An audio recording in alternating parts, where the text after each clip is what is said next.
Hi students, அனைவருக்கும் வணக்கம். இன்னைக்கு வீடியோல நம்ம என்ன பார்க்க போறோம் அப்படினா நார்டன்ஸோட ஈக்குவலன்ட் எப்படி கண்டுபிடிக்கணும் அப்படிங்கறத தான் பார்க்க போறேன்.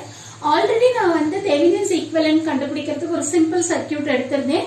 அதே சர்க்யூட் எடுத்து தான் நார்டன்ஸோட ஈக்குவலன்ட்ட நான் ஃபைண்ட் அவுட் பண்ண போறேன். உங்களுக்கு நல்லா தெரியும் நார்டன்ஸ் தியரம் அப்படினாவே நம்ம ரெண்டு பாராமீட்டர் ஃபைண்ட் அவுட் பண்ணனும். ஒன்னு வந்து RTH இல்லனா RN, இன்னொன்னு வந்து IN இல்லனா ISC.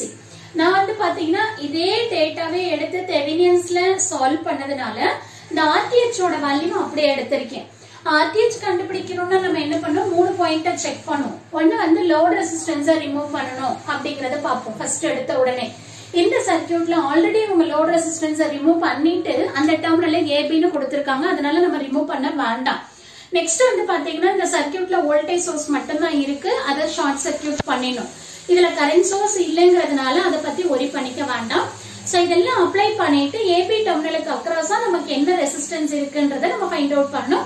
அது ஆல்ரெடி நம்ம ஃபைண்ட் அவுட் பண்ணிட்டோம். அடுத்த இம்பார்ட்டன்டான பாராமீட்டர் என்ன அப்படின்னா ஷார்ட் சர்க்யூட் கரண்ட்டை கண்டுபிடிக்கணும். அந்த ஷார்ட் சர்க்யூட் கரண்ட்டை எப்படி கண்டுபிடிக்கணும் அப்படின்னா ஆல்ரெடி நமக்கு வந்து பாத்தீங்கன்னா ஏபி டெர்மினல் ஓபனா இருக்கு. அந்த ஓபனா இருக்கிற அந்த டெர்மினலை நம்ம என்ன பண்ணணும், ஷார்ட் பண்ணணும். ஏன்னா இதுக்கு அக்ராஸா தான் நமக்கு லோட் ரெசிஸ்டன்ஸ் இருந்திருக்கும். பட் இந்த ப்ராப்ளம்ல அதை பத்தி நம்ம எதையுமே யோசிக்க வேண்டாம். ஆல்ரெடி அவங்களே ஓபனா கொடுத்ததுனால அந்த டெர்மினலை மட்டும் நீங்க ஷார்ட் பண்ணுங்க. ஷார்ட் பண்ணிட்டு இங்க போற கரண்ட் தான் நம்ம வந்து ISCன்னு சொல்லுவோம், ஷார்ட் சர்க்யூட் கரண்ட்னு சொல்லுவோம். இப்போ இந்த ஷார்ட் சர்க்யூட் கரண்ட்டை நான் ஃபைண்ட் அவுட் பண்ணணும், அவ்வளவுதான். இப்போ நான் என்ன பண்றேன் அப்படின்னா இதுல எத்தனை லூப் இருக்குன்னு பாருங்க, ரெண்டு லூப் இருக்கு. சோ இந்த லூப்ல I1ன்னு எடுத்துக்கிறேன். இப்போ நான் இங்க என்ன பண்றேன், ஆன்டி கிளாக்வைஸ் எடுத்துக்கிறேன். மேடம் நீங்க என்ன மேடம் ஆன்டி கிளாக்வைஸ் எடுக்கிறீங்க அப்படின்னு தானே யோசிக்கிறீங்க. கிளாக்வைஸ் கூட எடுத்துக்கலாம், ஒண்ணுமே பிரச்சனை இல்லை. ஏன் அப்படின்னா நெகட்டிவ் டு பாசிட்டிவ்ங்கிறதுனால இங்க ஆன்டி கிளாக்வைஸ் எடுத்திருக்கீங்க, அவ்வளவுதான். நீங்க கிளாக்வைஸ்ல போட்டுட்டு கூட உங்களோட ப்ராப்ளமை நீங்க செக் பண்ணிக்கலாம், ஒண்ணுமே பிரச்சனை இல்லை. சோ இங்க போற கரண்ட் வந்து எனக்கு I1. சோ அதே மாதிரி இங்க வர கரண்ட் வந்து I2. அப்ப இதுல வர கரண்ட் வந்து I1 பிளஸ் I2. அப்ப இதுல இருந்து நம்ம என்ன எழுதலாம் அப்படின்னு சொல்லி பாத்தீங்கன்னா ISCங்கிறது என்ன அப்படின்னா I1 பிளஸ் I2, அவ்வளவுதான். இப்ப நான் என்ன பண்ணும், I1 I2 கண்டுபிடிக்கணும். அதுக்கு நான் இப்ப என்ன பண்றேன், டைரக்ட் இன்ஸ்பெக்ஷன் மெத்தடை எடுத்து டைரக்டா மேட்ரிக்ஸை ஃபார்ம் பண்ணிக்க போறேன். சோ இங்க ரெண்டு லூப் இருக்கிறதுனால 2x2 மேட்ரிக்ஸை நம்ம ஃபார்ம் பண்ணணும், கரெக்ட்டுங்களா? சோ அப்படி பண்றப்ப எனக்கு என்ன வரும் பாருங்க, லூப் 1ல 20 இருக்கு. 1க்கும் 2க்கும் இடையில there is no resistance 0. அதே மாதிரி 2க்கும் 1க்கும் இடையில 0. அடுத்து 2 எடுத்துக்கிட்டீங்கன்னா 10.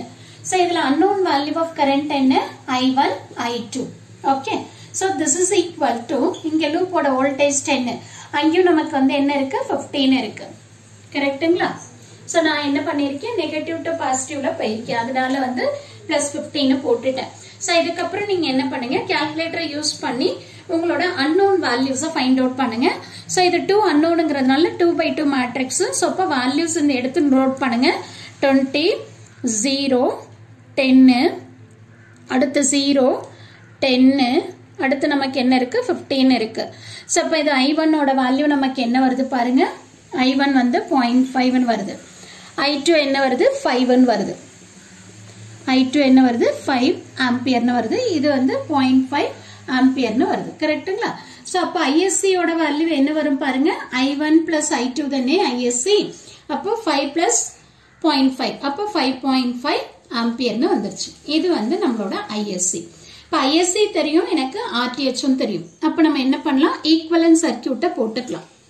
சோ ஈக்குவலன்ட் சர்க்யூட் எப்பவுமே உங்களுக்கு நல்லா தெரியும், நார்டன்ஸ் அப்படின்னா கரண்ட் சோர்ஸுக்கு பேரலலா நம்ம ரெசிஸ்டன்ஸை போடணும். சோ இது A, இது B. RTHக்கு பதிலா நம்ம RN கூட எடுக்கலாம், நார்டன்ஸ் ரெசிஸ்டன்ஸ். பட் RTHல என்ன ப்ரொசீஜர் நம்ம யூஸ் பண்றோமோ அதே ப்ரொசீஜர் தான் RN ஃபைண்ட் அவுட் பண்றதுக்கும், சரிங்களா? சோ அப்ப இங்க வேல்யூ 6.67 ஓம்ஸ் எடுத்துக்கலாம். இங்க IN இல்லனா ISC ஓட வேல்யூ எவ்வளவு வந்தது நமக்கு, 5.5 ஆம்பியர்னு வந்தது. சோ இதுதான் வந்து equivalent circuit for the given circuit. ஓகேங்களா? சோ கண்டிப்பா இந்த வீடியோ உங்களுக்கு ரொம்ப யூஸ்ஃபுல்லா இருக்கும்னு நினைக்கிறேன். So thank you for watching this.